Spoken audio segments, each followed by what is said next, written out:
Hey guys, we are pleased to say that we are associated with the Sophie Lancaster Foundation charity. And now, a message from one of our supporters. I think having foundations like the Sophie Lancaster Foundation, especially this day and age, is very important because everyone is different and no one should ever be treated wrongly, or especially lose their life because they choose to dress differently or act differently based on society's norms. Who are we to put such regulations and a regimen on who we should be as people? The whole point of being each other is that we are all different, and I think it's great that they're able to take such amazing steps after such a sad tragedy of losing, someone so young, and making it so that that doesn't happen again.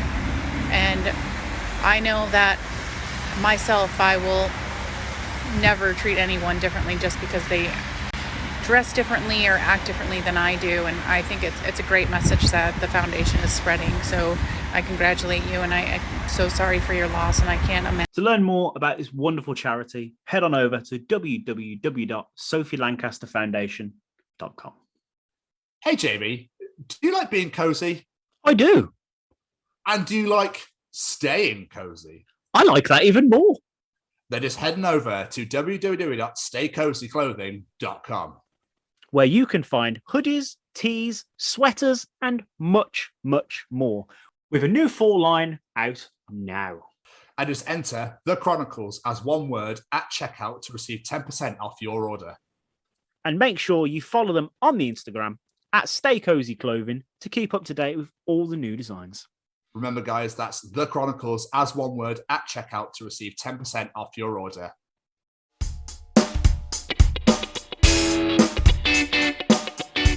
Yes, it'll be fun. Just before we get started, I just wanted to show appreciation for the fact that I own. Ooh. Yeah. Yes. Yes, I do. Yes, I do.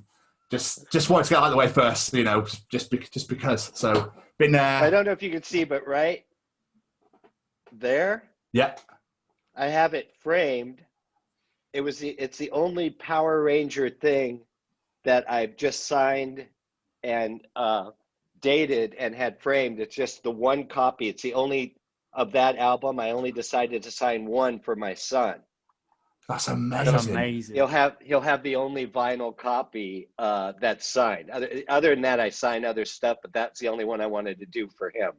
Is it just because it's just for your son? Is that why? Is that why you? Yeah, just for him. So he has one thing. That's Ron's way of saying, Tom, if we ever meet, I ain't signing your fucking phone. So I wasn't fishing for it. No. I know you weren't. I just remembered when I do Zoom, there it is, right there. That's amazing. Is that beautiful print? It's because there's only one pressing, isn't there? They're clear with all the yellow, red, and blue splatter on it. Yeah. Yeah, it's so beautiful. Such a beautiful LP. Yeah, they did a really, really nice job. Absolutely. And it's obviously just banger after banger on there. So, Yeah, I was very happy that they did that. Because there's only a couple other things I've got from. I've got stuff that other people have. I think there's only one or two really unique things I have, like the original press kit that went when they were trying to get the press interested in Power Rangers. So it's just like an introductory little press box thing with a couple cards and stuff in it. That's so cool. Nice. Before we get if started, it's still here, he may have already taken it to a pawn shop for all I know. I have no idea. Well, got like $10 for it. He's like, yeah, that'll do. Yeah, there we go. Before we get started, Ron, I just wanted to double check. How do I pronounce your surname? Is it Wesser or Vesserman? I just wanted to. It's Wasserman. See, wasn't any of them. So there we go. Yeah, it happens all the time. I wanted to make sure I pronounced it right. in the name. It throws everybody. So whenever I have to spell my name to this day, I'll go WASSERMAN.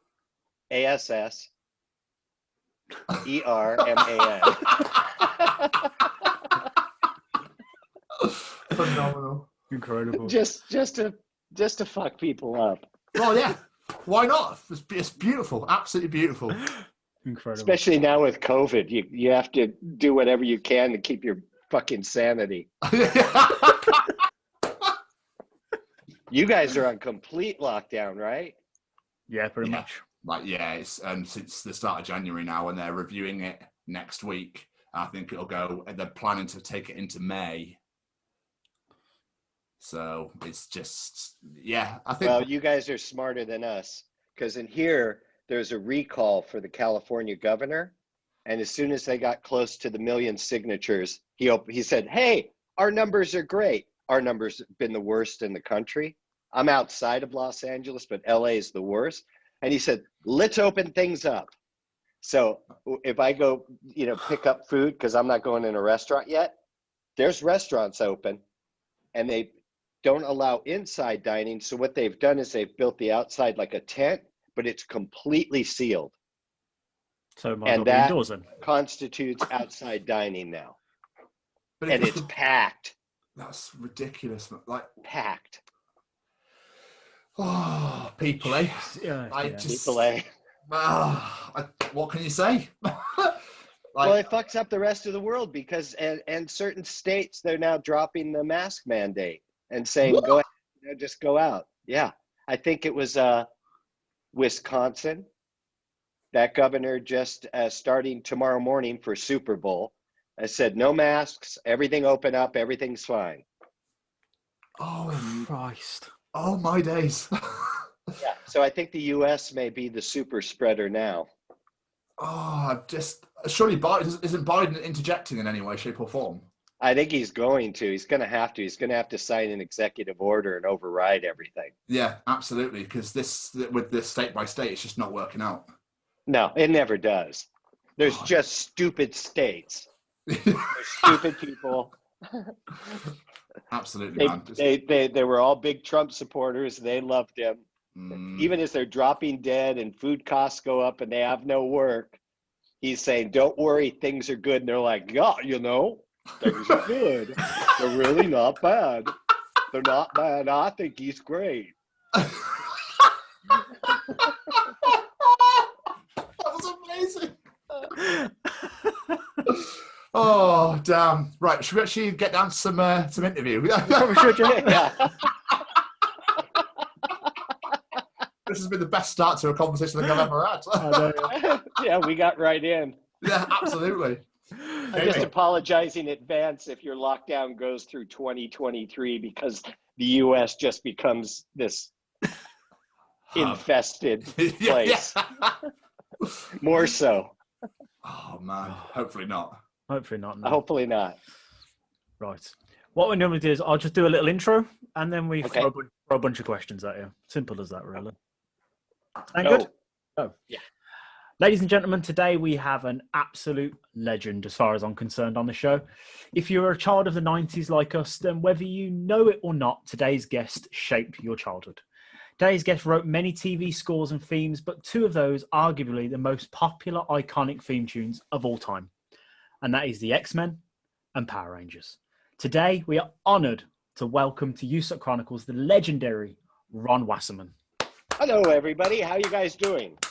We are wonderful. How are you, nice sir? Intro. I feel very important now. But you are, Ron. You've known this anyway, surely. No, when I woke up this morning, I said, I'm not important, but now I feel important. Oh, let's get down to the hard-hitting stuff. How has your last year been, sir? Well, I always worked alone, so I haven't noticed that big of a difference with being locked down. But even it's getting to me. Like I thought it was a little bit crazy before, but now I'm going crazier. It's just weird. Actually, it's everybody around me because they were used to, they're very social. They worked in social environments, and I've kind of been used to working alone. So it's hard to see what people are going through. Yeah, so it's really been rough. And I have a 16-year-old boy, and it's been pretty awful for him. Everything's online. Yeah, it's rubbish. I'm so sorry, man. For everybody, obviously, having to go through all this. Yeah, it's just absolutely insane. But did you learn a new skill or teach yourself anything new whilst being locked away? I hike a lot more. I mean, I was mountain biking and hiking, but my hikes have gone from I'll get out and do 4 or 5 miles to now I'm let's go out for 10 or 12 or 15 miles. Beautiful. And sometimes when we're out there, it's like, should we even go back? Yeah. That's what I was going to say. Fuck it, I'm going. I'll see you later, guys. Yeah. I'm out of here. That's why we never bring food, because if we brought food, we might just go, you know what, let's just sit here. What's the difference? Well, why not? Yeah, we live here now on this hillside. This is our new home. There's no one around? You bring a little flag. Oh, incredible. How about you guys? Has it been, I know it sucks, but anything suck more in particular other than... Well, I mean, I was furloughed for 10 or 11 months. I went back 3 weeks ago, but because the whole dynamic is, because I work in the travel industry, and the whole dynamic has all completely changed. So it's now like, we need all the money now. Give it all to it. Yeah. And it's a very toxic, very disgusting environment to be in. And then obviously you've got people who had holidays cancelled from last year that still haven't had anything back going, well, you're going to pay us back. And it's horrible, man. It is horrible. I'm sorry. I mean, I appreciate you don't have to apologize. So I got re-furloughed yesterday. So he's happy again now. Yeah. It's a really weird like mixture, because like I loved furloughed for about 2 months, hated it for the 8, wanted to go back to work, went back to work, loved it, then all of a sudden hated that really quickly. It was like, well, are we furloughed again? It's just so, you just don't know if you're coming or going. And I just don't know. That's confusing. I'm so happy to be back. I hate this. Yeah. Fired? How can you fire me? I fucking hate this job. You can't fire me. I'm not going to be furloughed. Call me. Oh, fucking hell. Oh. So, take us back, sir. What made you want to get into a career in music in the first place? Well, I started playing when I was 3, and then had my first little published work for the finger exercise book on piano when I was 5.5. And then I had kind of a dry period between 5.5 and like 27. It was kind of slow. But I never really thought about going into music because I didn't know anybody. And, you weren't really, back then you weren't really exposed to lives. It was just people on the radio, and you occasionally heard interviews, and they were all gods. So you thought, well, I certainly can't do that. So I focused a lot on photography and music. And then after high school, ended up at a place called California Institute of the Arts, which was run by Disney, doing photography. And after a year and a half, plus I didn't have the money to go to this place. So I was running out because the tuition was a whopping, this is 1981, there was a whopping $3,000 a year. Now it's currently $75,000. Holy shit. But I had $3,500 for a college fund. So I went there, but after a year, I remember the teachers, which were great. They all sat me down. They said, so your photography is good, but you spend all day in the ballet studio playing piano. Have you ever thought of music? And really, it was kind of a turning point, I think. I've thought a lot about this lately. And I think at that moment, I went, okay, I'll find a band to get in. So I started joining bands. And as I did that, then I just learned more and more about every individual player. And then as I started weaseling my way into studios to start writing and working on stuff, so all songwriting, I noticed that musicians are as reliable as politicians, but they're also drunk on top of it. So they're not only unreliable, but they show up.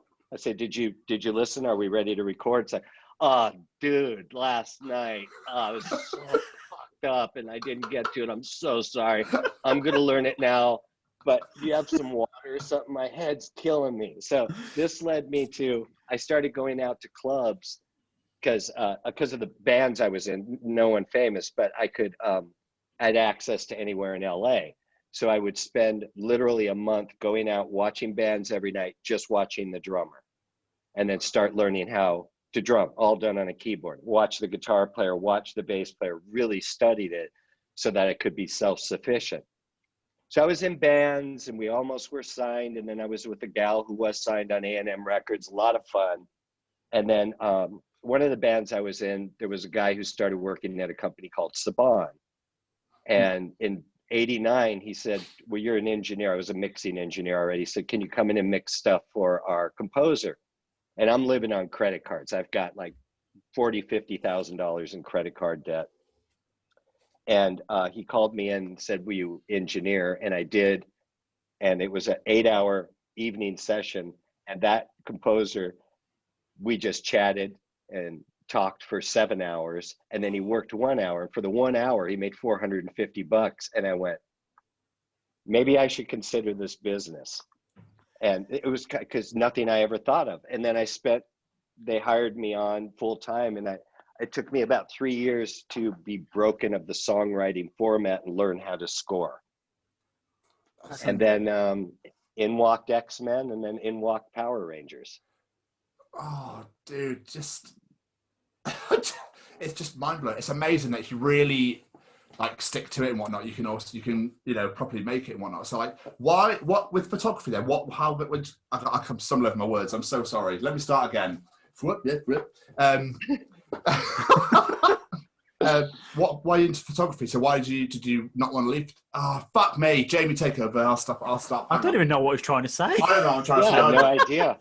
My brain like is a musician. I'm just gonna, I'm one of those drunk guys. Like, yeah, man. Like, holy fuck. Last night was amazing. Do you want to try again? Yeah, well, do you miss photography at all or not? No, because the phone. No, I of course, yeah. And if it looks bad, I mean, it's so great. I mean, when I was doing it, it was on actual film. So you had whatever those rolls were, I can't remember, 35 shots. So you're really working on it and hoping it turns out good. Now you'd say, well, I'll shoot 600 pictures of this napkin. Surely one of them's good. And that's why everybody's photography looks so amazing. Everyone's and people perfected the selfie, girls with the selfie. It's like, okay, no cleavage, just enough cleavage, then clean up all the wrinkles, everything. I mean, everybody kind of looks like a cartoon character on photos, but it's, no, I still sort of do it.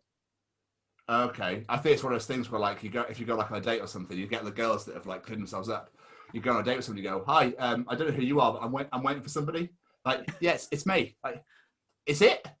Where's your dog ears? Like, where's the butterflies around your eyes? What's going on? Mental. You don't look 19.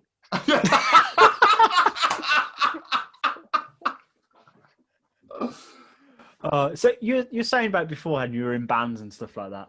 I read you were in a band of E.G. Daily of Rugrats and Powerpuff Girls. Yeah, that's she was. I was playing at a club, a final gig or near the final gig with this band that I was in, and she approached me. It was a place called Club Lingerie in Hollywood, and she said, my name's E.G. Daily. I'm signed to A&M Records. I'm not sure if she said I have a Billboard hit right now. It was a song called If You Want My Love, Say It, Say It. But she said, I'd love you to be in the band. And I said, great. So we met, and I ended up being kind of the musical director for the band. And it was super fun. We had a great time. Unfortunately, it didn't work out. She wanted to focus more on acting. So the label didn't like that because the record labels don't like you to think at all.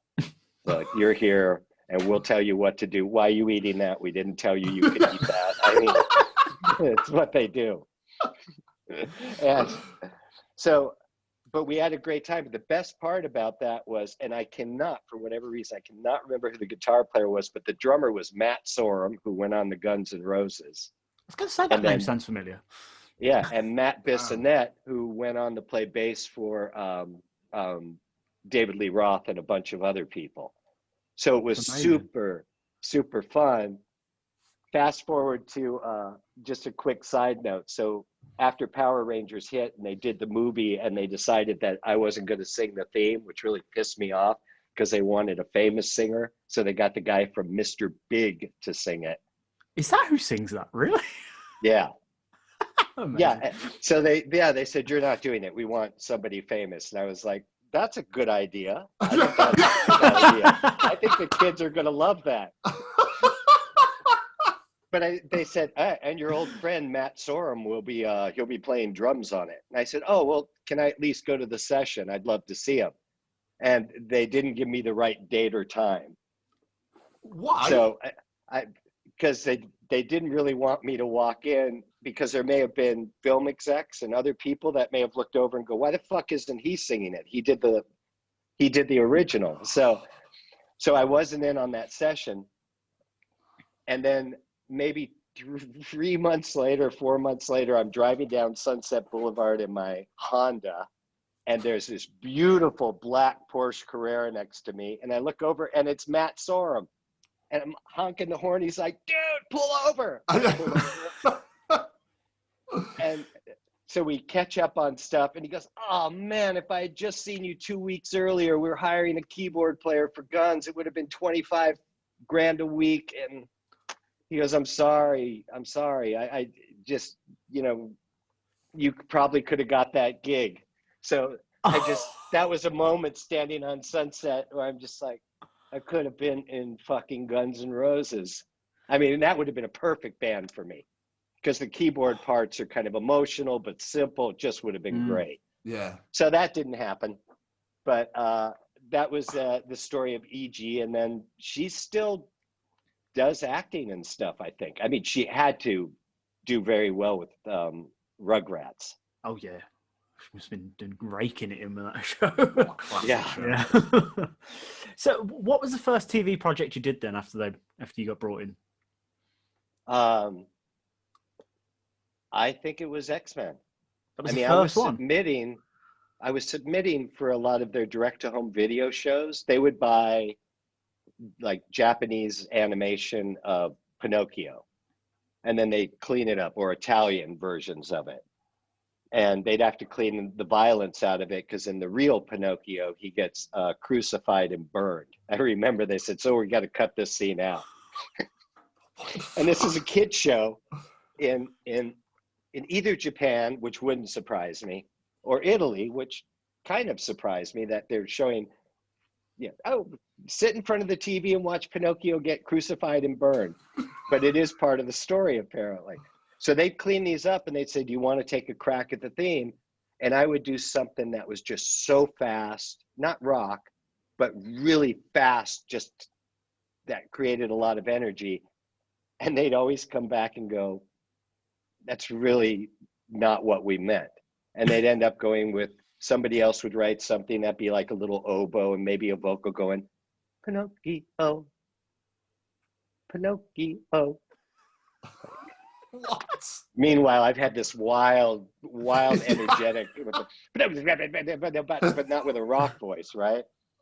So I got rejected on all that. At one point, so X-Men came in, and it was kind of a long 2-week collaborative effort, but it was, and then really, I didn't even realize the show was doing anything. My friend did sound effects. He said, yeah, it's doing pretty good at Fox. I've never really thought about it. I'd write cues for it, but I mean, I wasn't even aware of how big the show was until 20 years later. I love that show as a child. Absolutely. Because I wasn't watching it, and nobody was, the internet was just starting with American Online here. So I had no idea anything was going on. I suppose I never even put any thought into that. Of course, this was before the internet, so how would you know, like, how beloved the show is? You wouldn't, would you? No, people would actually write letters, and had they written, well, they wouldn't have known it was me, because, Haim and Shuki took all the writer's credit, which is fine. That was the deal. But you wouldn't know about anything you ever wrote, even if somebody wrote a letter. Because, it wouldn't go to, that's insane. That's crazy. And they're going to write to the actors or the animators anyways. They're not going to write about. Same with Power Rangers. Had no idea. I knew it was big, but I had no idea how big it was. Or Dragon Ball Z. That took 20 years till someone went, you did the first, I didn't write the theme, but I did the score. Yeah. And people went, you worked on that for the first 2 years, I think. And I said, yeah, how do you know about it? They're like, it's a cult classic. I said, oh, honest to God, I had no idea. That's nuts. That's absolutely mental. Said, maybe I better add this to the resume. People apparently know about the show. It's true. But when it comes to the themes then, so for X-Men, for example, do you have an idea of what you want to do, or do they go, we have this idea, can you do something like this, or do you get to go do your own thing? In X-Men, it was incredibly specific because that guy I'd been in 80s bands with, that was now head of music at Saban, came in and said, I have this thing that I've written. It should be this bass line, but we'll change it like this. And here's no one's really sure about the melody. Because it was so long ago and I didn't think about, and then there was a lawsuit that came up about it. So I had to really rack my brain and try and figure out who wrote what. And it became cloudy as to whether Ron Kanan was his name, whether he and I wrote it together, whether he hummed it to me, but it seems like something I may have come up with. And the lawsuit was just a joke. It was as ridiculous as saying, I'd been on the moon with Neil Armstrong without a mask and found a rock that had some music written on it. It's crazy. It's some Hungarian guy, wasn't it? I was going to ask about it. Yeah, about a show. It was insanity. The connection, which maybe they believed that they thought there was, that all of us had heard this Hungarian thing. Some TV show called Linda, I believe I read it was called. Yeah, right. It was called Linda. Plus, they had mentioned that I probably had heard it from other people in the late 80s before I knew these people. So there was a whole story on how I was hanging out with people I hadn't met yet. What the fuck? Oh, it's great. It was far-reaching, very far-reaching. And it all went away. It just went away. Does it sound the same? Have you actually heard the theme song to Linda? I heard it, and there's definitely you could see where there's a coincidence. But Linda's theme is a takeoff on the Perry Mason theme from the 60s, which somebody brought to my attention. They go, listen to the theme for Perry Mason. I listen to that, I go, because Perry Mason theme goes, ba-da-da-da-dum-bum, ba-da-da-da-dum-bum, ba-da-da-da-dum-bum. And that's the Linda theme. So it's just one of these things where, and it happens all the time, stuff just sounds the same. And it's coincidence. I mean, there's just so many melodies. But yeah, there's only so many arrangements in the world. Tweak it, yeah. And now, of course, you listen to the radio like, I know that song, but it's a different singer and a different song, but it's the same melody. That's insane. Absolutely. It's insane. Can you, obviously you said, can you remember much about the process behind the X-Men fit, or was it literally just so long ago? That one's a blur. Plus, I just wrote it off because it was a bad experience because there were constant notes on fix this, bring this up, turn this up, but mainly it was more hi-hat because they wanted that. And they're like, I can't hear the hi-hat. So we're stacking hi-hats. We're running two 24-track machines. So we have 46 tracks because you have to line one track with SMPTE code, time code, so they lock. And there was just so many tracks on that thing. And they'd say, well, now I can't hear the kick. Put up the kick. Well, now the bass isn't punchy. Bring up the bass. Well, now the kick's gone. So every mixer does this. Every mixer. They all have what's called producer faders. And they do nothing. And you label them as kick 2, hi-hat 3. And you say, well, why don't you just come over and move the fader up until you hear it? And it's all psychosomatic. And so they'll push up that kick fader. They're like, now I'm feeling it. Like, I'll lock it in automation and it's a go. And you route your meters so that it looks like they're actually doing something, but it's in their heads. That's insane. That's what I remember, the hell of getting the final mix approved on that. And I think even at the end, they went, we have to be done with it. This is good enough. It's kind of funny and kind of bad in a way. Like you get so people love this theme song. So people are like, Ron, you wrote one of the most iconic theme songs. You're like, yeah, that was a fucking nightmare. I hated that. It was a nightmare. So yeah, that one was rough, and I believe too that we were still mixing, even though it's sort of stereo, but we were mixing in mono because most of the world still was listening to everything in mono. So I'm pretty sure that there may have been a stereo mix and a mono mix, and as soon as you go to mono, which you always check your mixes that way, everything that's bad becomes painfully obvious and certain sounds just disappear, which is why I've always loved those 60s guys, those mixes that are mono. How they were able to get any depth out of something that's just coming straight at you is just remarkable. So yeah, we had to deal with that too, and it was on tape, so it was slow because you have to rewind 30 seconds prior to where you want to punch and then wait for the machines to lock up. You're staring at this thing like turn green, turns green. You're like, now we can record. Oh God, you don't even think about things like that, dude. Especially in these days, you're just like, well, this bit, there you go, done. Oh yeah, now you're like, oh, I have assembled a singer's one word out of 5 takes. The word, if the word is pleasant, you're like, oh well, I like the P. And I like the, and then you put it together and you do crossfades and it comes out sounding like that. But now they don't do that because now they just throw an auto tune so hard that if somebody's even in the ballpark, it's just that note is forced, like an organ, like hitting an organ note.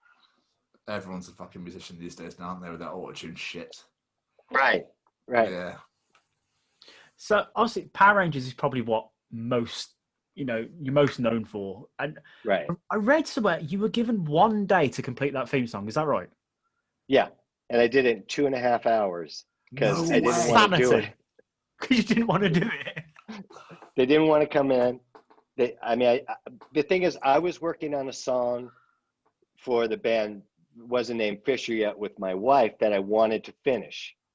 And there were certain times I would come in and I'd have some stuff to write or mix, but I had free time to do what I wanted. So I definitely remember they came in and said, we need a theme for this show called Mighty Morphin Power Rangers. And the only thing is, I remember they said Himes had a lot of luck with the word go, if that helps you at all, with Inspector Gadget. When he wrote Inspector Gadget, he likes the word go. And I went, okay. And I remember then they all went home because I worked at night. And I remember calling the head of music and going, morphin, not morphine, right? And he goes, yeah, it's morphin. On a very different show. I go, okay, so it's that. Because that would have been funny. I really fucked it up if I had sang Mighty Morphin Power Rangers. They just injected themselves. Yeah. Let's go! Let's say they get through to the next fight.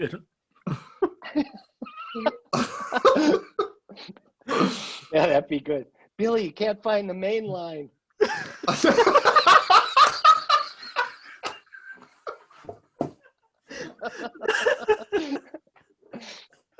Oh dear. So yeah, they came in. I wanted to get it done to work on the other song.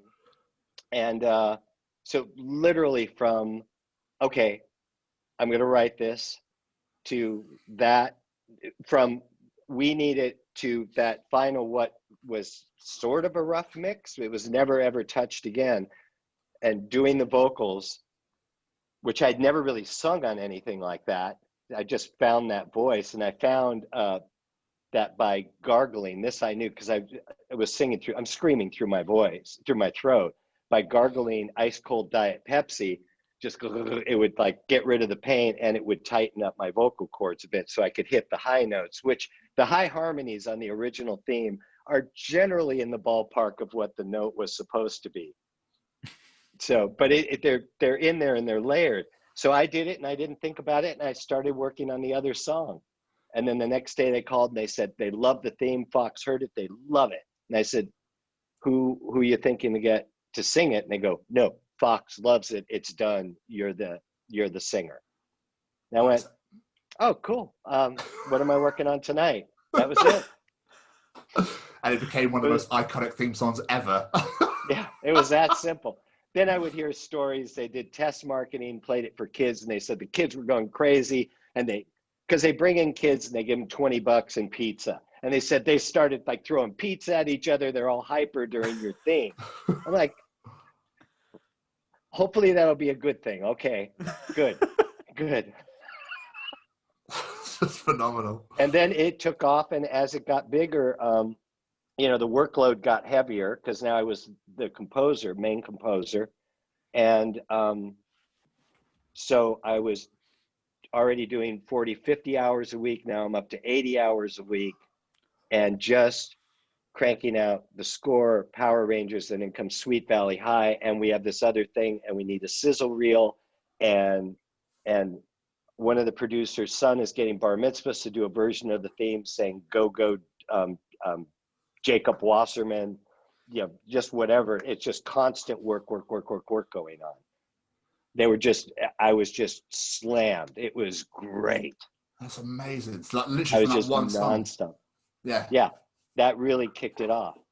I do not know what went on between X-Men. I know I did some of the score for it, maybe a lot, but that time of what I think now is a year between that Power Rangers is a bit of a blur. I may have been scoring a lot more for home video stuff. I have no idea. So with the Power Rangers, though, it wasn't just the theme song, was it? Obviously, there's tons of songs that were done for the fact they released the album. I know "Go Green Ranger Go" is one of my favorite songs ever. I'm singing it all the time. Great. But how did that come about? They basically turned around and went, "Ron, we need all these songs for an album."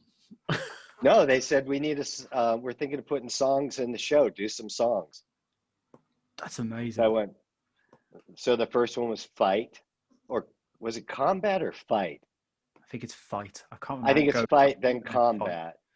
And then I was on a roll, and as I've said before many times, all of these songs, I'm not sure about those initial, but almost every song in there is about something going on personally. So the Fight was maybe, because that was still cool, but as the tension was growing a bit at Saban, as I was working more and more, yet they were keeping me very hidden from the rest of the world because they didn't want anybody to come pluck me away. And they were also, not Saban himself, but some of the upper management, they were not the kindest people in the world. So they always wanted to keep you in your place. So a lot of the songs are directed a little bit of anger towards them. And then there's songs like I Know a Place, which is about a pub around the corner from Saban, where all of us at post-production would try to meet at 10 o'clock at night just for a few beers, and then we'd all walk back and work. And then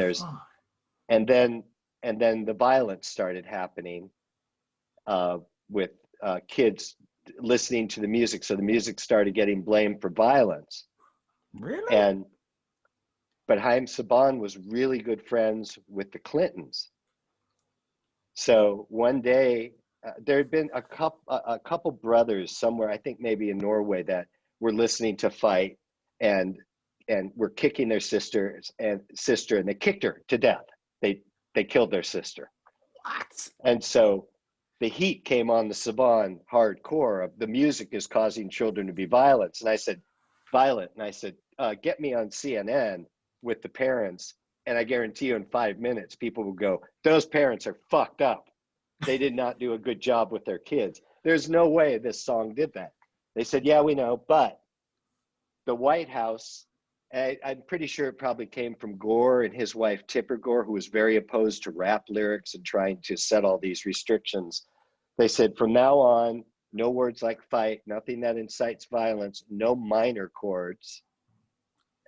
It was kind of like what the church did in the 16th century, where they went to composers and said, that minor chord or that run, it incites the devil. Oh, so everything had to get a smile on it. So I just shifted gears slightly, and I turned it into more uplifting stuff. I didn't really mind. I was very kind of flattered that I got all the way up to the top of the political food chain with a comment telling me to change what I was doing. That is insane. So what happened with the Lord Zed theme then? Because obviously Lord Zed, wasn't he branded too evil as well? They had to bring him up a little bit to make it not so scary. Yeah. Well, I think, the music stayed the same, but I'm sure if they had lines, they probably said, maybe be a little friendlier when you say I'm going to eliminate you from the universe. Let's do that with a smile. Let's lighten up on this stuff. And I know Saban himself was going on interviews saying, I grew up watching cowboys and Indians. I didn't go out and start shooting people in the desert. This is ridiculous. And I would go on and say, if your kids are getting violent because they're watching somebody throw invisible exploding devices at a giant latex pig that is so low budget that it doesn't even have a mouth that moves unless he wiggles, and then your kid maybe shouldn't have been born. And that's why they didn't let you on CNN. Exactly. That is exactly what I would have said. I know people would have been laughing like we are, but it would have pissed off somebody. Like, he said my kid shouldn't have been born. Yeah, but he's right, Terrence. He is right, honey. I know. We don't say it out loud. We don't say that. Bless his heart. So I read somewhere that Saban asked you to come up with a different name as well. Is it? Oh, cool. Well, I was spending so much time alone, and the way I'm a producer, so I kind of yell at myself because it's so much work. Again, I'm running two machines. It takes forever to lock, and if I'm doing the high part and I would lose a word or something, I'd be like, "You idiot! Let's go back and do it." I'm very hard on myself. I'd never work with me again. So I decided, well, I'm going to do this. I'm going to use my middle name, Aaron, and Wasserman means waterman. So I'm going to come up with Aaron Waters, and this is the guy I'm going to produce, this idiot who doesn't know what he's doing. So there were these two characters in my head. There's that. So I remember telling, again, head of music, I said, so Aaron Waters is now the singer. And they actually went, that's a good idea, because now we can even make it more convoluted on who's really doing this shit. So Aaron Waters isn't even somebody that can be traced, so we'll make it Aaron Waters. And that was great. And it worked well and it sounded cool. Then one day I see the Mighty Raw. And I went, what's this? And they said, well, that's now the artist's name. Aaron Waters is the singer, or there's the Mighty Raw. And I'm like, who is this guy? Why are we adding another person? And to this day, people go, oh, I thought that, yeah, I always wondered. I thought that, I don't know. I didn't understand what that was. I said, well, that is when something is really big and there's somebody that's very overpaid for their position, which we all know this happens. And they're sitting around and going, I don't really contribute. I have to think of something to do. I'm going to just mandate this incredibly stupid thing, and then I can take credit for it. And that's what it was. I fought that one like crazy. I said, plus, really, let's just say, I wouldn't mind anybody walking up and going, are you Aaron Waters? But if anybody ever walks up and goes, are you the Mighty Raw? I'm going to go, no, I'm not the Mighty. I'm not 4. It sounds like a 4-year-old. Like I should have a little cape and a helmet. Is either a 4-year-old or you're actually a gangster rapper? Yeah, it could be. Fuck yeah. Mighty Raw coming in hard, boys. When you hear my Disney rap Mystic Rangers thing, you'll see that I am a badass. That'll show you. You'll be like, whoa, Dr. Dre should get him right away. It's another Eminem.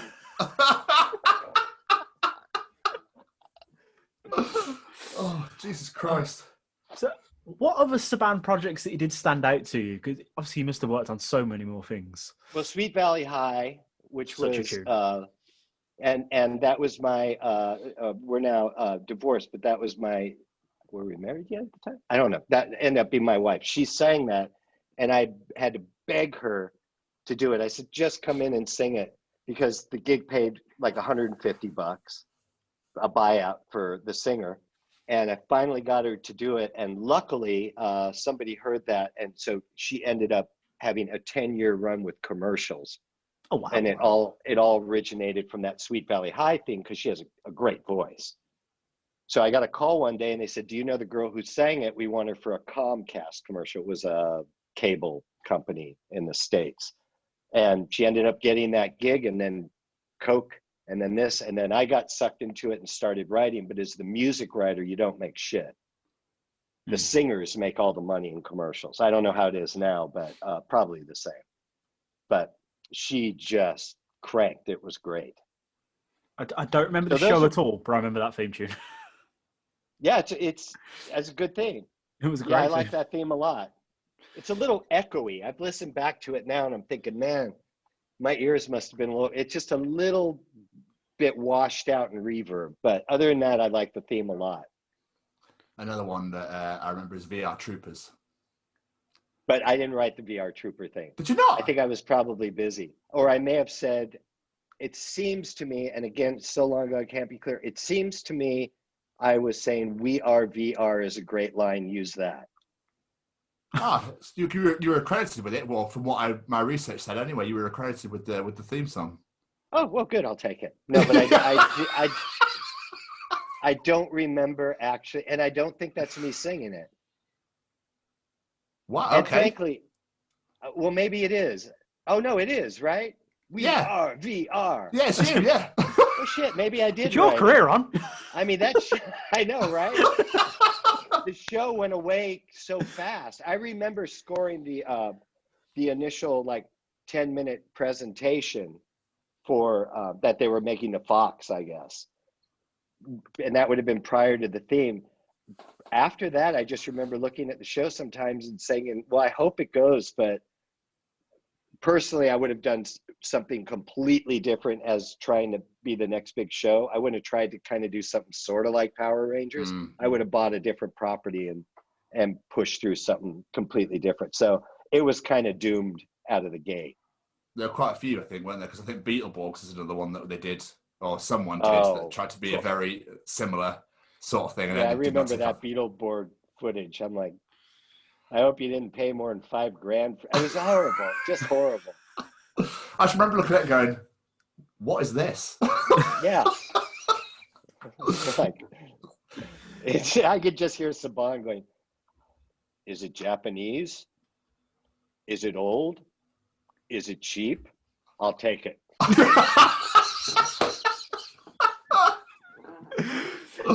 So what led to you leaving Saban in the end? And was it just a ridiculous workload? Yeah, it was a ridiculous workload. And because there was, all the rights were taken, I went in and I said, I want a third of the writer's share, which is roughly, it's not even a third of the back end royalties. It's like, it ends up being realistically around 10, 11%. And I figured, I've done so much. Surely he'll say yes. And he said, no. And I said, I've got to move on. And it really comes down to that. Plus I was exhausted. I can't imagine. And probably at that point, if Jaime had said, let me think about it for a month. And during that month, I'm going to send you to the Four Seasons in Maui. You and your wife, just go there, hang out, don't work for a month, get some rest. It's all on me. And when you come back, and I would have come back after that month and he would have said, I'm not going to do it. I would have felt so guilty that he just paid for me to spend a month and I would have been all rested up that I probably would have said, oh, that's cool. I'll stay a couple more years. But instead it was just a hard no. And I didn't argue with him. He was very polite. We always got along really well. And I said, well, then I'm leaving. And I figured, surely he won't let me leave. He did. And he did. And I left. Wow. That was it. We'll just open the door for you. He's like, cheers then, thanks. I was just out. That's ridiculous. And then I did work for them at home. That's why I did Dragon Ball Z at home with a 19-inch tube television, Mac Classic computer. You know, it was only MIDI and a VHS player. And I was scoring to that, and then would just bounce the mixes off. It was a ton of work. It was hard to get it to line up. That's why there's these giant ambient and building swells in that score. It's not so much hitting everything in the picture, because that was hard enough to do back in the day anyways, but to do it at home would be really difficult. Damn, dude. I can imagine with the technology of the day, and especially, you know, working from home now, it's easy, but, you know, back then, Jesus. It's unbelievable. I'm actually setting up a new system. I've been, you know, I used to have a giant desk back here with all the rack gear. I mean, it really looked like a studio there. And I got rid of that and downsized, and then I went to an iMac Pro. And now I'm replacing, you know, with Apple's new chip, the M1 chip. I'm replacing that iMac Pro that's blowing out to the fastest you can get with a Mac Mini that is about 20% faster than that. That's mental. A little Mac Mini. Right now, I'm on a 27-inch 5K monitor coming off of their new little MacBook Air. Yeah. That is almost as fast as this computer. I have sat at somebody else's house with a keyboard and scored like an orchestral mock-up on a laptop that doesn't even have a fan in it, and it just handles it. What? So the technology has come a long way. That's insane. And over the years, I've easily spent, which is now gone, easily $400,000 or $500,000 on gear, because, you know, I needed to have this compressor for vocals. And now you can get the plug-in for $70, what used to be $3,000 or $4,000 of a rack mount thing. And you'd have to keep notes and make marks, and it was a pain in the ass. It's mad how much technology has changed. Absolutely mental. Oh, it's unbelievable. I love it. Mind-blowing. And imagine how screwed we'd be this last 12 months without it. Well, yeah. Oh, my days. Yeah. So when you left Saban, is that when you decided to focus your attention into Fisher? No, actually, I got picked up immediately to score games through a friend. And so, yeah, it was about 2 weeks later. He said, I'm working at a company. They're a startup, and it's run by a guy named Bob Ezrin. Bob Ezrin produced all the Pink Floyd stuff and Alice Cooper. And I'm like, well, good. If I get notes, it'll be from an actual producer instead of somebody who's like, I don't know, more hi-hat. So I think the first thing I scored for them was Tamaguchi. Now, these were MIDI files, and it was they were CD-ROMs for PCs. So they'd say, we need something for when this event's going on, and I said, how much memory do I have? And they said, I can't remember, I think like 12 kilobits. So write something, we can loop it, but it has to be a 12 kilobit file. I mean, it's nothing. They're MIDI files, but there's just zero, almost no memory. So I did that, yeah. So you write these things that trigger the sound card in the PC, and it sounds horrible, but you learn how to make it sound good. And I did that, and then I can't remember what was next. I think Ace Ventura, Pet Detective, and then Monty Python. I did Holy Grail, and I can't remember the other one. I got to work with Eric Idle and Cleese. They came in to do voiceover stuff. I mean, they weren't telling me what to do on music, but I got to hang out with them. It was very funny. What's that? I think I had those Monty Python video games.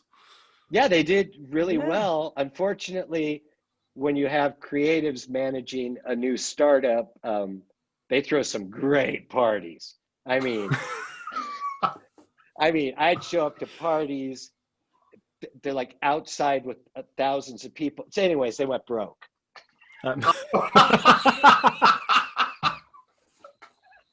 Meanwhile, I was starting to score stuff for Deke Entertainment, and I was doing a lot of commercials and working on the Fisher stuff.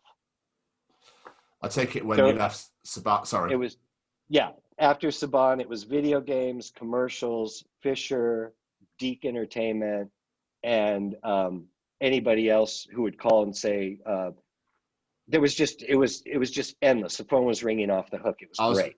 That was going to be my question. I was going to say, was it literally just everyone bombarding the hell out of you, being like, we wanted this and this and this and this and this? Like, oh my fuck, yes, I'll do all of it.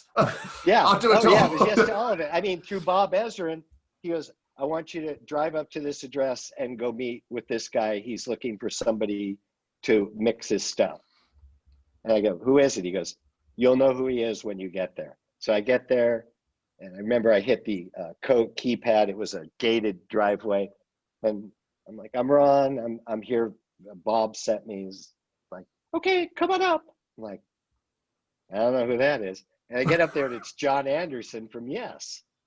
Oh wow! Oh shit! And so we kind of hit it off, and so I spent 2 years, 5 days a week at his house, recording him and doing these 2 indie records with him. That's insane. Yeah, we had a great time, and these musicians would show up, these brilliant musicians, and famous people would stop by. It was so fun. It was just so fun. So I was doing that, and then working still on some Saban stuff and Fisher. I mean, I just, I went all day and all night. Incredible. That's mad. I love that you left Saban because it was so much work, and then you went, you know what I'm going to do now I'm free? I'm going to do loads and loads of work. I'm going to do more work. But at least when I was doing it, they didn't call and say, as composer, they didn't, on the other step, they didn't go, well, your credit's going to be barista. But I'm the composer. Barista. Yeah, that's what I had to work to get you that credit, Ron. I had to work. You know what they wanted to give you? Barista's assistant. So that never happened again. So that was good. Oh, but that was the whole reason I left. It wasn't a matter of like, I want money and I want credit. It had nothing to do with that. It's just, that's the right thing to do. That's how the business used to work. Now it's horrible because companies like Netflix are saying, oh yeah, we'll buy that theme. They're starting to buy everything out now. They're not doing it with everybody, but slowly but surely Netflix, every project they have, they will own all rights to the music 100%, not pay one dime on the back end. Oh, fuck. Wow. So that part of the business is dying. Which is a shame. So, because it's a shame. Well, fuck. Did you ever think that from when you were a child that your life would ever get to the stage that it's at today? Did you ever think that you'd be here where you are today? I didn't even dream about it.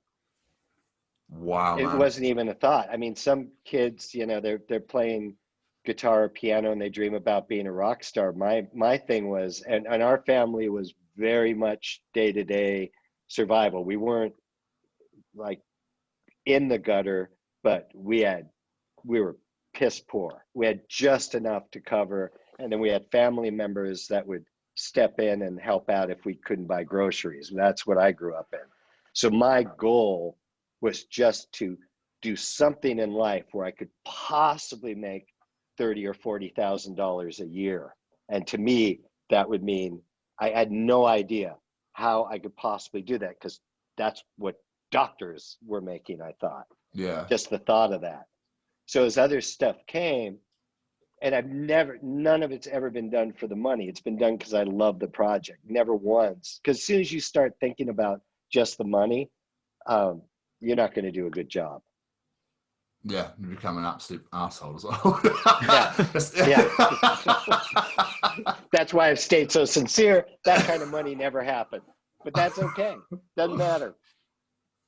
As long as you love it, doesn't matter, does it? As long as you're happy. It's all about being happy, I think. That's how I live my life. Is as long as I'm happy, I do not give a shit what I do. I'll clean pavements with a toothbrush if I have to. Oh, yeah. I mean, that's the thing. Several friends, they are just waiting. They're like, oh, another 5, 6, 7, 10 years, I can finally stop doing this shit every day. I'm like, Wow, I've never ever felt that way. I have no plans of ever stopping. Even if I'm just writing for myself, it's just I've always loved it. And I like staying on the very edge of technology.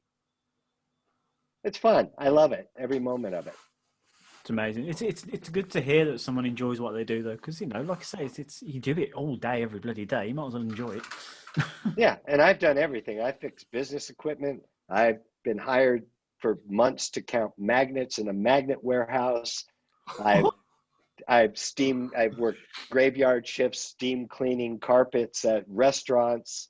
I've been a busboy. I mean, I did anything to survive until I could finally. And so I was terribly in debt when I started at Saban, and I only got out of debt about 2 years after being there. I mean, I had so much credit card debt, it was ridiculous. I mean, and I was almost homeless. I've actually went shopping and ate while shopping and then left the market. I mean, it was pretty, I was never really sad about it. I was just a little nervous. Yeah. Yeah.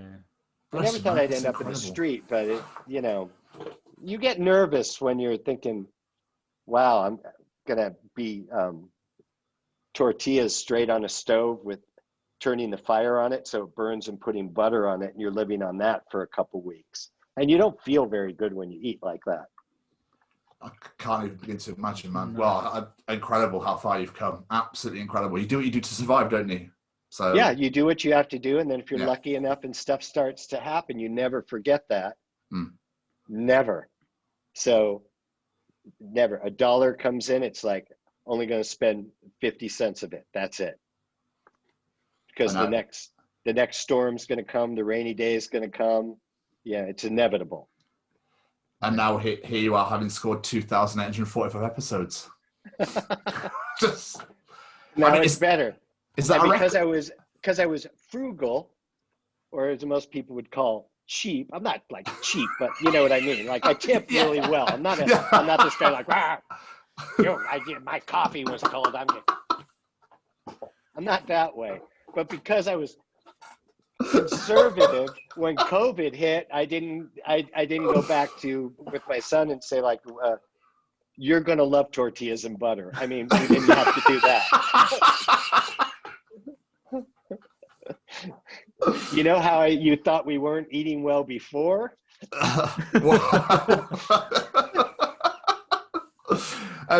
Has the pandemic had quite a major hit on you at the moment with the jobs you're doing at the moment? It is. I mean, I'm working on, and I have been for 3.5 years. It'll come out later this year. A video game. I still write for library stuff. Okay. For shows. So there's still work, but I had a couple of pilots that were about to be shot mid-March last year, and they got shut down. And a majority of the people I know have been out of work. Some have work. Some shows are being shot, but a lot of stuff is brewing. They're just kind of waiting. Everybody's waiting because in this country, nobody's clear on what's happening. We don't know when we're going to get it. They lost 20 million doses. They don't know where it is. And what? Yeah, they misplaced it. What the fuck? And I don't know. There's nothing clear on statistics. It's just how it is. So everybody in their work is going, wait a minute, like we were discussing prior. In California, there's a recall on the governor. Well, prior to the recall, getting enough signatures, everything is locked down and our numbers are awful, especially Los Angeles, terrible. And then they got close to 1 million signatures and he went, well, fuck it, let's open everything up. The numbers are great. So just trying to appease people so they'll come back and love them. But maybe he's right. Maybe the numbers did get better. I doubt it, but that's the misinformation that we're getting here.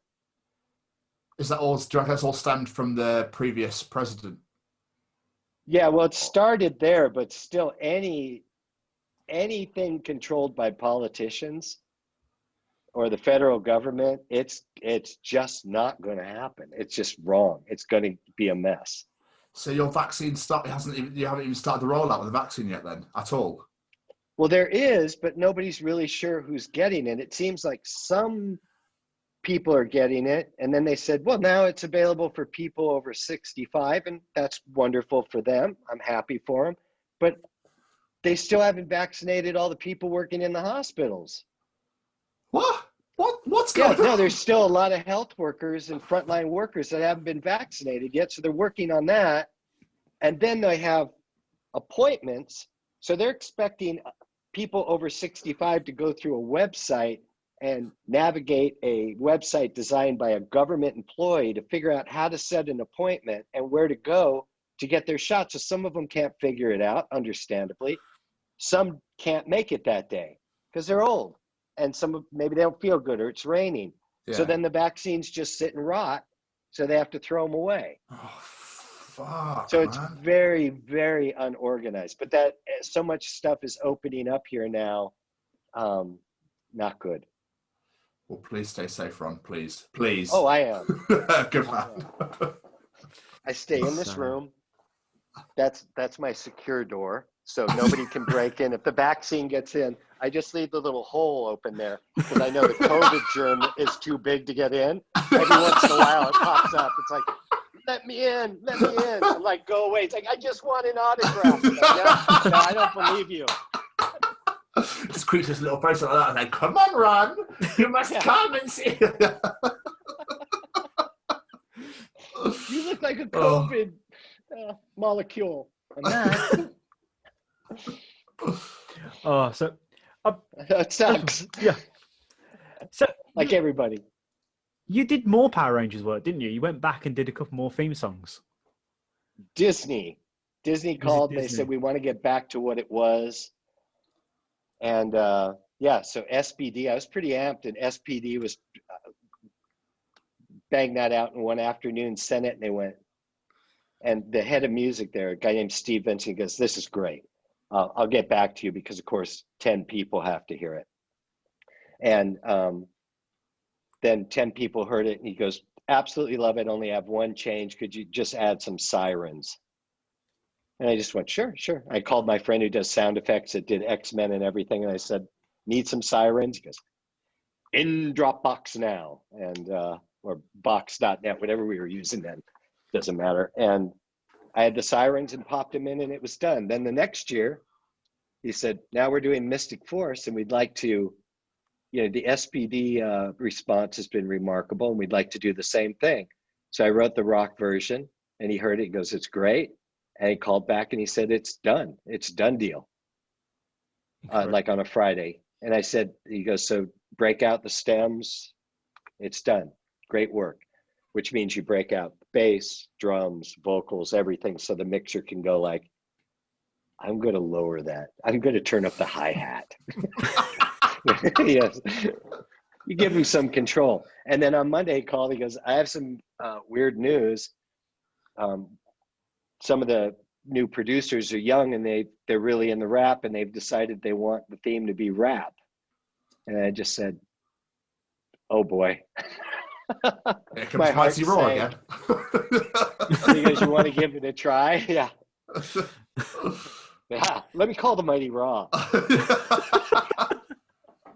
So I said, "I'm going to try it, but I don't think it's going to work." And I sent it off to him, and he said, "Yeah, you're right." It's not going to work. I said, "Yeah, I didn't expect that. But is there anything we can do to convince these guys this will be one of the worst moves ever made for a theme on this show?" And he goes, "No, there's nothing I could do." And so they went with rap. I can't so remember. I released. Now I had announced, like on Ranger board, that the Mystic Force theme, I'd gotten the new one and it was great. I couldn't play it yet, But once they said, "You're rejected," I said, "Well, here's what I'd done." And then they wanted rap. I said, "And so here's the rap one. Don't make any comments on this. I know it's not good." And then everybody started bombarding Disney with email, saying, "Why aren't you using Wasserman's rock theme?" And then Disney called me very upset. because I'd embarrassed them. Wait, and what? I posted the theme, the rock theme. Oh. And people loved it. They forgave me for the rap one. People were like, yeah, I like the hi-hat. It's okay. But then they went after Disney, and then Disney was embarrassed, and then Disney said, you can't post that stuff. And I said, yeah, I can. I own it. And it's not disclosing. I mean, everybody knows the show's going to be called Mystic Force. I'm not giving away any I don't even know the secrets. I mean, it's not. So that annoyed Disney a bit, and but I didn't mind that ending because I figured they're losing their minds anyways, and Disney is widely known as a rather abusive company. So I had no problem. If it was Spielberg, I would have said, you're right, I'm taking it right down. I'm sorry. It's a huge mistake. I've made a mistake. But when you want rap on Power Rangers, chances are your television division is not going to be doing well for the next several years. And it didn't. Yeah. The film division is where everything did well. Very much. Yeah. So no loss there. I'm sure it's all water under the bridge now, but that's what happened with that. But that SPD theme was great. I like that better than the original theme. Oh, really? Yeah, because it's there's something that's just so much energy about it. And then the very last time I say SPD, because the vocals are stacked, it sounds like STD, which I always thought was funny as shit. And now that I've told you that, when you listen, it's the last time I sing it, you're going to go, it sounds like STD. I'm going to go listen to that after this. Yeah. Thanks, Ron. Yeah. God fucking damn it. Thanks, man. So we had Morphine Power Rangers doing morphine. And then we have, they've moved on and now they have STDs. Just they're fighting puppies and scratching every time. Yeah, I can see them.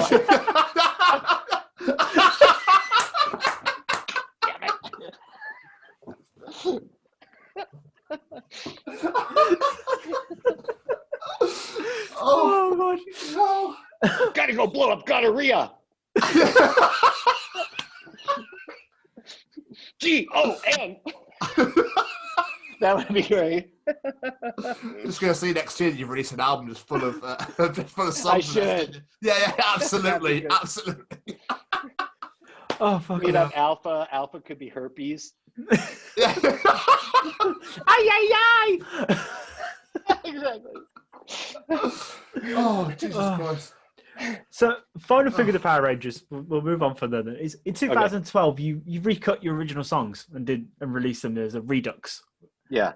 How and why did that come about? How come you decided to do that? I wasn't sure that I could sing that stuff anymore, so I thought for fun, I think I'd bought some new guitar sounds for, again, everything was always done on keyboard. And I went, I'm going to take a verse and a chorus and just quickly record it in and see if I could still do those vocals. And I did it and I went, wow, that's pretty good. And then I stacked it and I did the harmonies and I went, I can do it. So I'm going to do the whole song. So I did it because the original masters are gone. When Disney bought Saban, they either got destroyed or lost. All the show masters, all the splits, all the mixes, everything's gone. Shit. It doesn't exist anymore. So nobody could ever go back in and digitally, they could take the stereo mix and tweak it up a little bit, but nobody can ever go back and remix the shows with modern technology, which is terrible, but that's it. So I figured I'd go back and re-record them. And once I finished the theme, and I think I posted a clip, and then I decided, well, shit, I'll go do everything else that I'm allowed to do under law, because even though I'm a writer, I'm not allowed to cover stuff unless it was released as an audio-only product. Okay. So I did all that, and it was really fun. I think it took 2 or 3 months.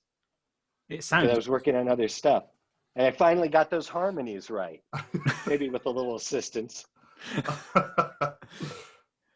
And it sounds incredible. I did it for fun. Oh, thanks. I did it for fun. And then awesome. people started thinking that it had only been remastered. They're like, this is just the original stuff remastered. It's like, the guitars are different. The solos are different. When you remaster, it doesn't change the guitar solo. So I was that close. So I was kind of like, yeah, I still got it. Yeah, I sound exactly like I did back then. I'm gonna go get me some hookers. So it's safe to say you've done so much TV work. Like I think I saw 67 composer credits on your IMDb or something along those lines. Yeah, it's a lot of stuff. Yeah. So how is it you get these roles in? Is it studios approaching you, or do you like send in demos to apply for things, or all word of mouth? That's how this business works. Nobody advertises. You can send in stuff till you're blue in the face. The only way you're going to be sending in stuff is because you have a friend there that's got some clout that can get to whoever makes the decisions and then get you in. That's it. Never had an agent. And it just, I'm not boasting about it. Everybody I know that's had an agent, they hate their agents. Like all he does, I find a gig and I call him. And he's like, cool, I'll take 10%. What did you negotiate with them? I mean, it's not bad. I'm sure there's some good ones out there, but there's just, I've never needed it. So it's always just been the phone rings. Yeah, that happened in 2010. A friend called. Long story short, ended up doing the show with Betty White called Hot in Cleveland, which had like 5 million viewers on this station TV Land out here, but TV Land had never done original programming, so they didn't know how to get it out, make it big in the rest of the world. They just weren't experienced with it. But we did 130 episodes, and then there was 3 other sitcoms I did with that network. And it was all from hanging out, and the exec would come by and say, hey, we're doing another show. Call me Monday and we'll have you do it. It's that simple. That's amazing. That's how it works. Have there been any TV shows where you watch or listen and you go, I could do that better. I know what I'd do with that show. Yeah, a lot of Netflix stuff. It's true. I'll be watching stuff. Now, some I watch like Vikings. No, that's actually Amazon Prime. No, it's AMC. I've watched that, and I think that is damn well nearly perfect scoring. I mean, it's really done well. But there's other things I'll watch. I'm like, oh, I have to go to that sound again for when they're running. I mean, as this has just been beat to fucking death already. But it's not the composer's fault. Sometimes the composer may walk in and say, so I'm thinking of this very cool synthy Trent Reznor type thing. And the producer will go, yeah, I'm open to that. I was thinking maybe like a timpani and a cello. Oh my God. We're universes apart, but you're the boss. Like, well, that's a good idea too. Trent Reznor certainly has used a timpani and a cello, so I'll use that. Yeah, sometimes you get constantly remolded into what they want.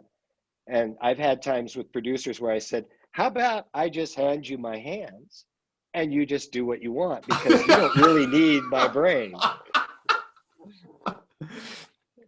I feel like I'm taking dictation sometimes. Pretty rare that that's happened, but there are times you just throw up your hands and just go, just tell me what you want. Yeah, I'll just do it. I can imagine. So there's a wide range of products you've done, like kids shows, reality TV, drama. There's absolutely tons on there. So what is it you look for in a project to want to get involved? Or is it a case of, there's a lot of zeros on that contract? No, because that doesn't happen. That just doesn't. Unless you're in film and you're one of the 5 guys. And if you're Hans Zimmer, that's the first thing he's probably like, Dunkirk, Schmunkirk, what's am I getting paid?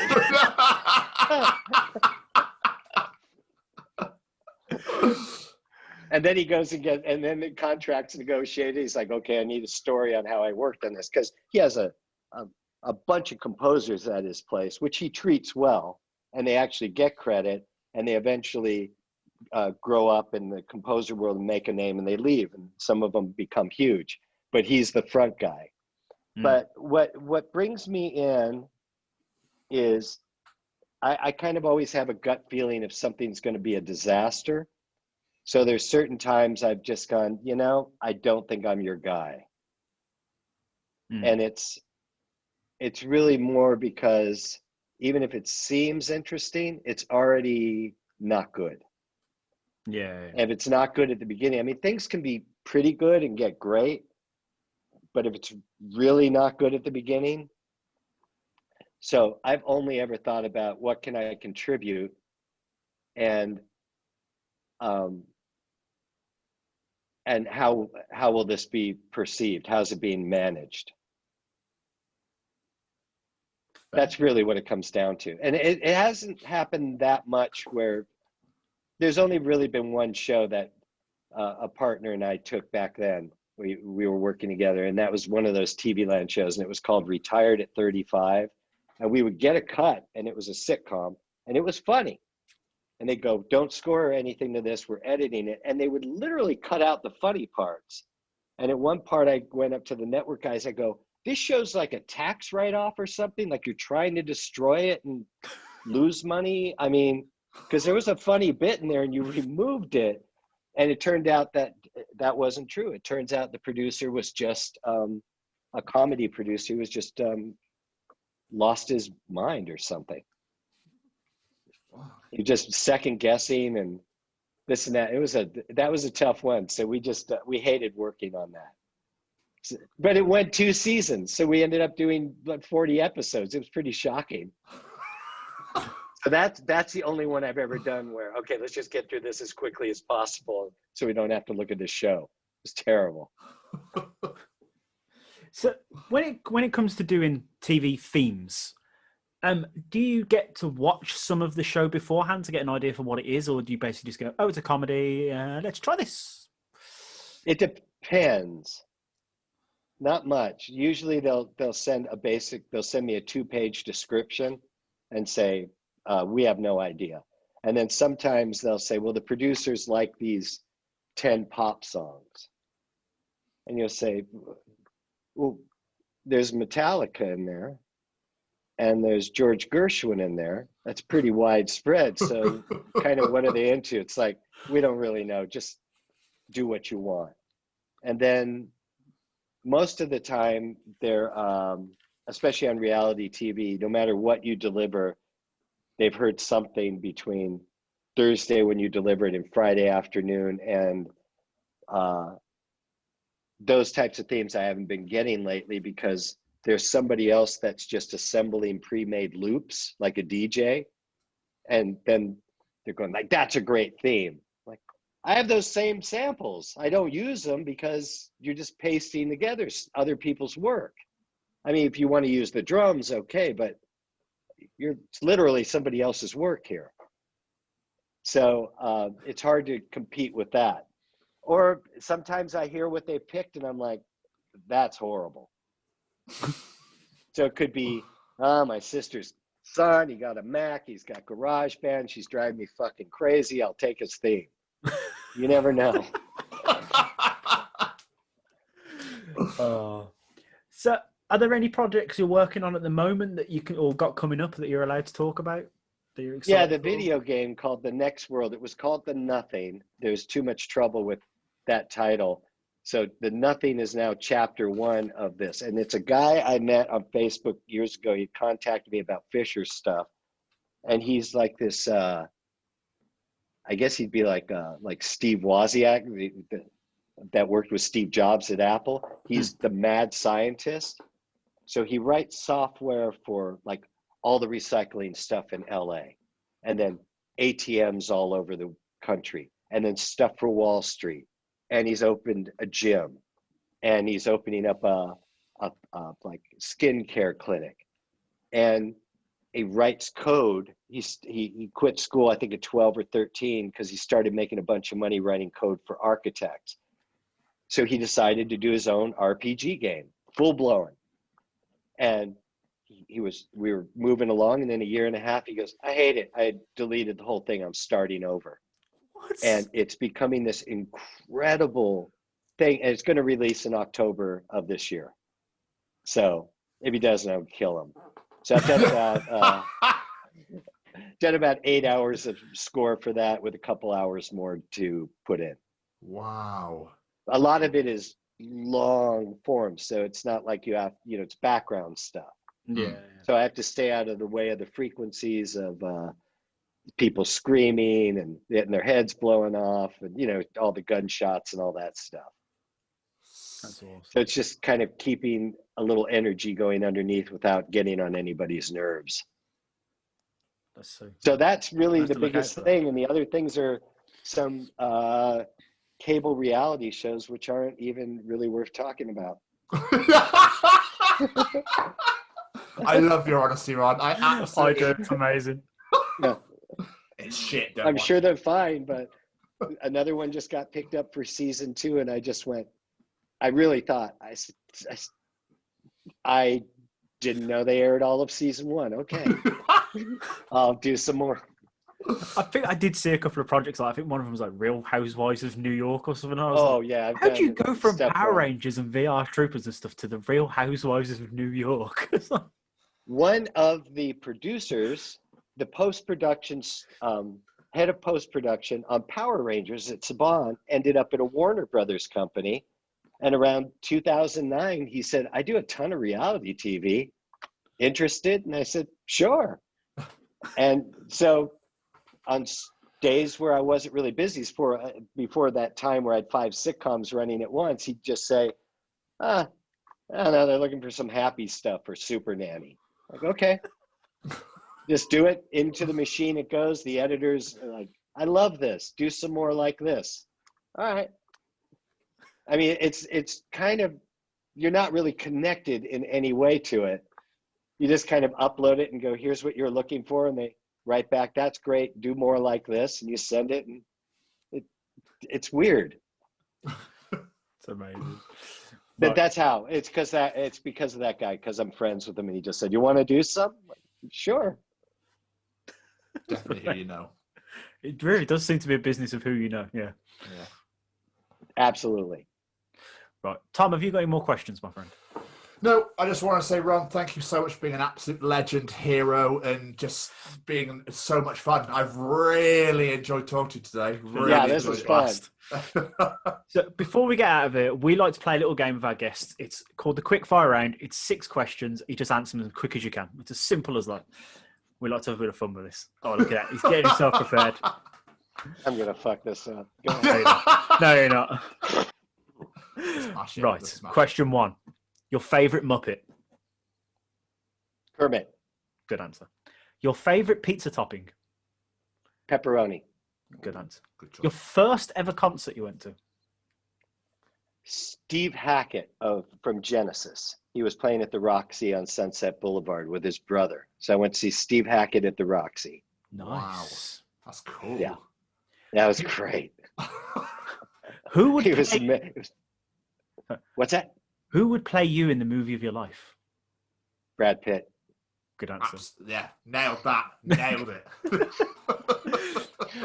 Your favourite superhero? It was Superman. It was always Superman. Always Superman. And the last one, advice you would give to younger Ron?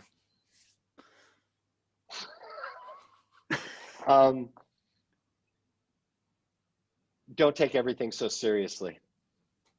Great answer. Great answer. That's really the good thing. I stressed out about a bunch of stuff that I could have never changed, and worrying about it did nothing if things turned out good or bad. A waste of energy. Perfect answer. And one we've had quite a few times as well. Stop stressing. Yeah. Calm the fuck down. Ron, this has been incredible. So much fun. That was great. Before we get out of it, is there any social medias, any websites, anything like that you want to plug, get people to check out? Oh, if anybody, I'm on Facebook, and you can tell it's me because I've got that little blue check, and then ronw.com, RONW.com. Since nobody can pronounce my last name right, including my dad even taught it to me wrong. He didn't know how to say our last name. I'm like, what's our last name? He's like, I don't know, Wasserman something. It's got ass in it.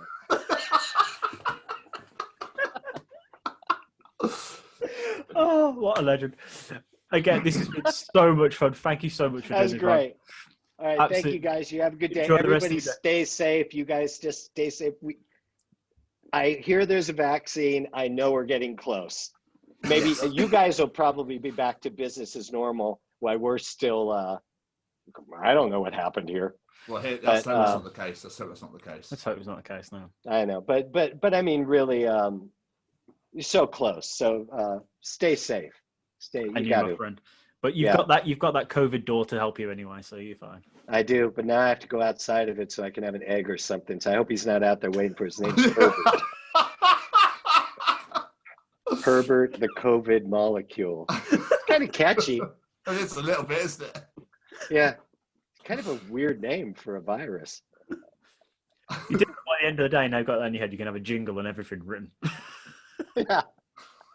Yes, nice. All right, you guys have a wonderful day. Wonderful. Have a great day, my friend. Thank you very much. Talk to you soon. Bye. Take care, buddy. Bye. Bye-bye. See ya. Hi, I'm Frank Guglielmelli, and I'm the narrator for some wonderful audio dramas from Syscast, like Marty and Mars, Bounty Hunters, and a great part in Val Toby, with much more to come. You can find these programs on Spotify or wherever you listen to podcasts, or head over to our website, www.syscast.com.